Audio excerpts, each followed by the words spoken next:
kasih Tuhan Yesus. Terima kasih Bapa. Terima kasih Tuhan Yesus Kristus.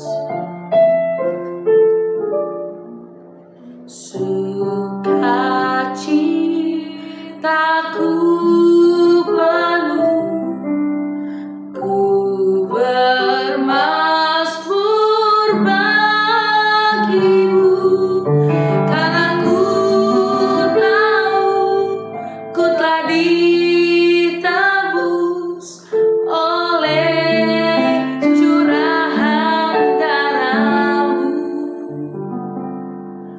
Ku bernyanyi bagimu, ku memuji nama-Mu, karena ku tahu ku berkemenangan oleh curahan darah-Mu.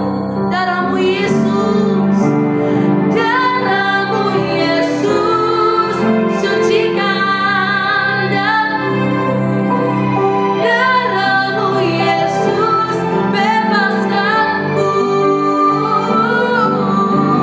Darah-Mu Yesus, ubahkan aku. Ku dijadikan baru. Saya mau bernyanyi bagi-Mu Tuhan Yesus. Ku bernyanyi bagimu, ku memuji nama-Mu, karena ku tahu ku berkemenangan oleh curahan darah-Mu. Darah-Mu Yesus, terima kasih Tuhan, sucikan darah-Mu Yesus. Darah-Mu Yesus, bebaskanku. Darah-Mu Yesus, ubahkan aku.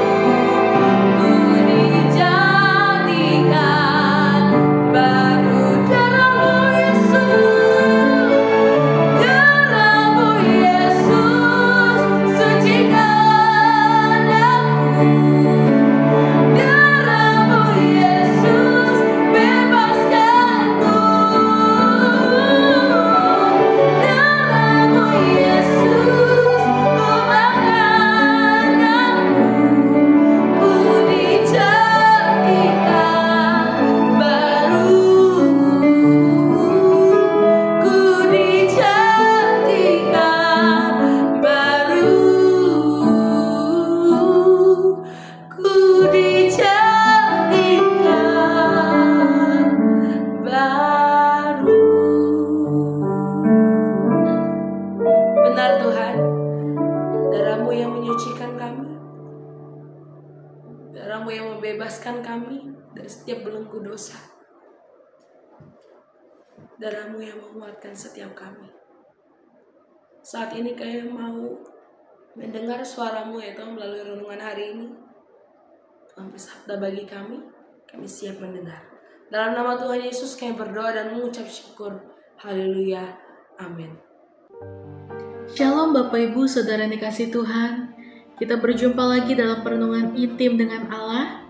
Pada hari ini, hari Minggu tanggal 9 November 2025, kita mendengarkan dan merenungkan sebagian daripada firman Tuhan yang bertemakan menjadi yang utama.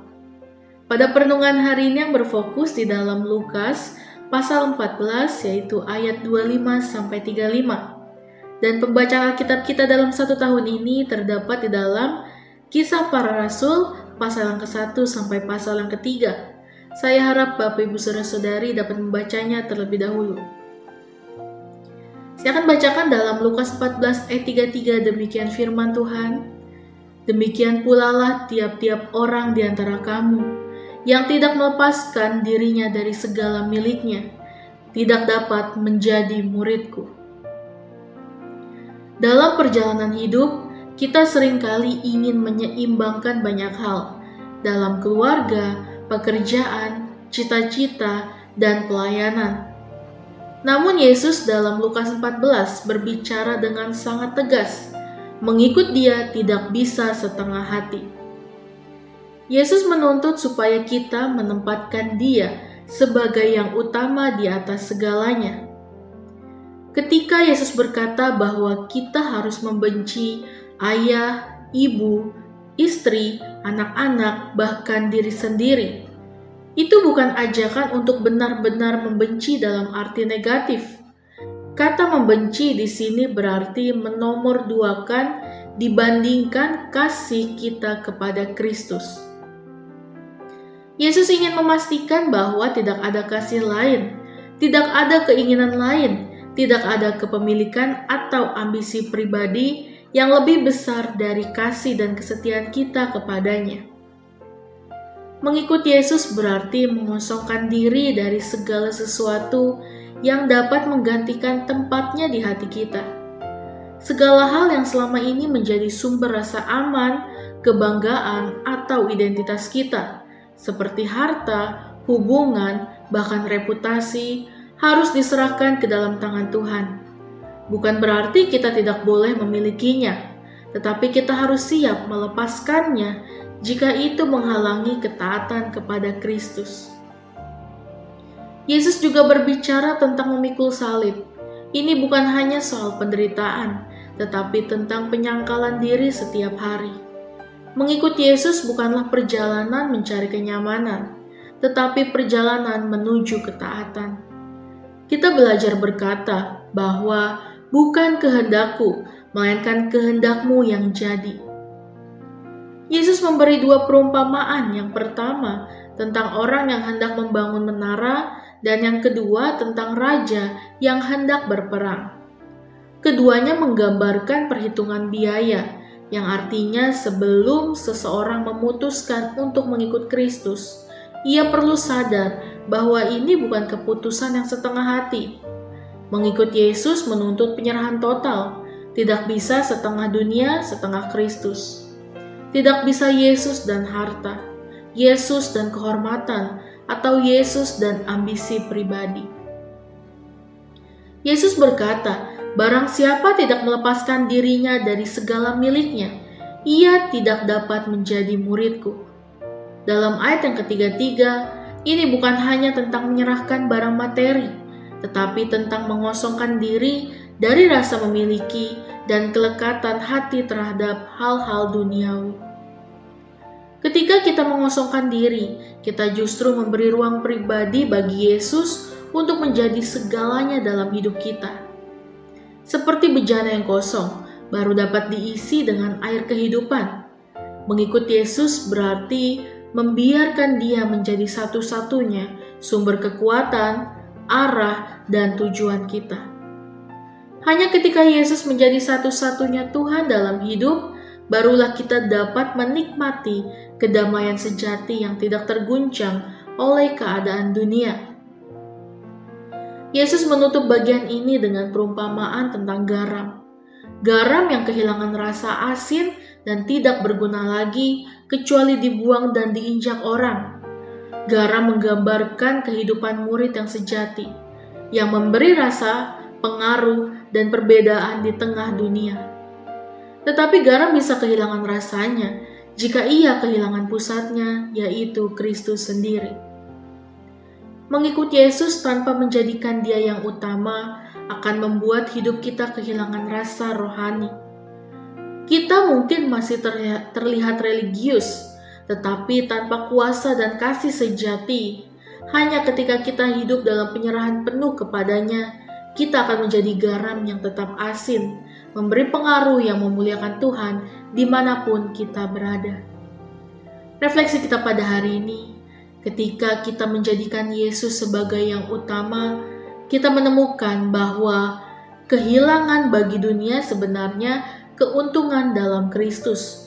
Bapak Ibu Saudara-saudari dapat membacanya dalam Filipi 3 ayat 7-8. Hati yang sepenuhnya dimiliki oleh Tuhan adalah hati yang paling merdeka.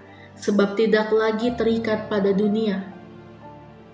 Apakah Yesus benar-benar menjadi yang utama dalam setiap keputusan dan prioritas hidup kita? Mengikut Yesus berarti rela kehilangan untuk menemukan kehidupan yang sejati di dalam Dia. Dunia mungkin menganggap itu bodoh, tetapi bagi kita yang percaya, itulah jalan menuju sukacita yang kekal. Ketika Yesus menjadi satu-satunya yang utama, kita akan menemukan bahwa segala sesuatu yang lain akan mendapat tempatnya yang benar. Mari kita sama-sama berdoa. Bapa yang baik, terima kasih Tuhan Yesus untuk perlindungan pada hari ini. Biarlah firman ini merema bagi kami ya Bapa. Ajar kami untuk selalu mengikut Engkau dengan hati yang sungguh-sungguh. Tolong kami ya Bapa untuk tidak menaruh kepercayaan pada hal-hal duniawi, tetapi hanya kepadamu saja. Kosongkan hati kami dari segala yang bukan darimu ya Bapa. Dan jadikanlah Engkau selalu menjadi satu-satunya dalam hidup kami. Terima kasih ya Bapa, biarlah kehendak-Mu yang jadi bagi kami. Terima kasih Tuhan Yesus, dalam nama Tuhan Yesus. Haleluya. Amin. Salam sejahtera bagi kita semua. Shalom.